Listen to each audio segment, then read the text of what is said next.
అయితే మీరు నాగ చైతన్య గారి కోసం వెళ్తున్నారా, సాయి పల్లవి గారి కోసం వెళ్తున్నారా? ఎలా ఉంది వైపు? ఇద్దరి కోసం వెళ్ళాలి. సినిమా ఇద్దరు మంచి యాక్టర్లే. సాయి పల్లవి కూడా మంచి డాన్సర్, మంచి యాక్టరు. నాగ చైతన్య అంటే మంచి already sensitive person. Already face ఆయనకు ఈ సినిమాకి ఆ ఫేస్కి సెట్ అయింది ఆయనకు. ఇంకోటి మత్స్యకారులతో వాళ్ళ జీవిత అనుభవాలు ఎట్లా ఉన్నాయో, ఎలా ఉందో అని కనుక్కొని స్టోరీ తీసిన సినిమా ఇది. అది డెఫినెట్లీ మంచి సినిమా కాబట్టి చూడాల్సి వస్తుంది. ఇద్దరి కోసం చూడాల్సి వస్తుంది. ఎందుకంటే మంచి డాన్సర్ సాయి పల్లవి. చూడాలంటే సాయి పల్లవి కోసం, డాన్స్ కోసం వెళ్ళాలి. నాగ చైతన్య యాక్షన్ కోసం వెళ్ళాలి. అయితే ఆవిడ లేడీ పవర్ స్టార్, హీరోల్లో పవర్ స్టార్ కి సమానం. కలెక్షన్ అంతా వచ్చే ఆమె పేరు మీద అంటున్నారు చాలా మంది. అది యాక్సెప్ట్ చేస్తారు మరి? ఇప్పుడు అమరాన్ కూడా ఆమె వల్లే వచ్చినాయి 300 కోట్లు అంటున్నారు. అట్లా కాదా, ఇప్పుడు హీరో లేనిది హీరోయిన్ లేదు, హీరోయిన్ లేనిది హీరో లేడు. సినిమా అన్న తర్వాత ఎవరో ఒకరు 50-50% పంచుకోవాల్సిందే. జనాల ఒపీనియన్ పక్కన పెడితే ఆడ ప్రొడ్యూసర్కి తెలుసు, డైరెక్టర్కి తెలుసు ఎవరు ఎట్లా అనేది. అంత లేదు మరి డబ్బులు ఇచ్చి రెమ్యునరేషన్ ఇచ్చి నాగ చైతన్యం తీసుకోరు కదా. అవసరం ఏముంది మరి లేడీ ఓరియంటెడ్ ఫిల్మ్ పెట్టుకొని సాయి పల్లవి ఒక్కదాన్ని పెట్టుకోవచ్చు కదా. మాట అనుకోవాలంటే ఇతను కూడా డబ్బులు ఇచ్చి ఎందుకు పెట్టుకోవాలా?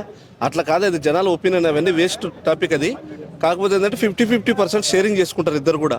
సగానికి సగం. ఇప్పుడు గ్యాంగ్ లీడర్లో కూడా ఒకప్పుడు విజయశాంతి నా వల్లనే ఆడిందని చెప్పి అన్న సందర్భాలు చాలా ఉన్నాయి. కొన్ని సినిమాలు కూడా తీయలేదు వాళ్ళిద్దరు, ఈగో ఫీలింగ్స్ వల్ల. అవి కాదు కావాల్సింది.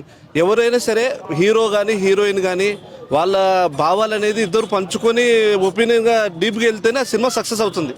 ఇద్దరికి దాంట్లో షేర్ ఉంటుందండి, ఒకరికి ఏముండదు. అలాగే లాస్ట్ ఒక 2-3 సినిమాలు కొంచెం దెబ్బతిని ఉన్నారు నాగ చైతన్య గారు. ఇది కంబ్యాక్ ఇస్తారు గట్టిగా?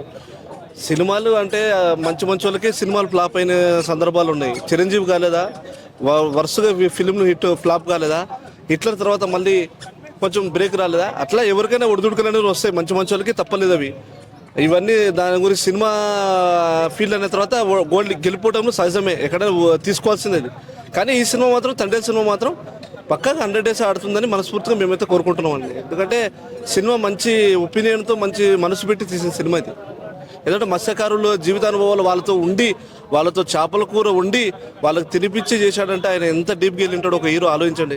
మంచి సినిమా కాబట్టి, మంచి కాన్సెప్ట్ వచ్చే సినిమా కాబట్టి తప్పకుండా అందరు చూడాలి, అందరు ఆశీర్వదించాలి. సినిమా 100 days ఆడాలి కొంచెం.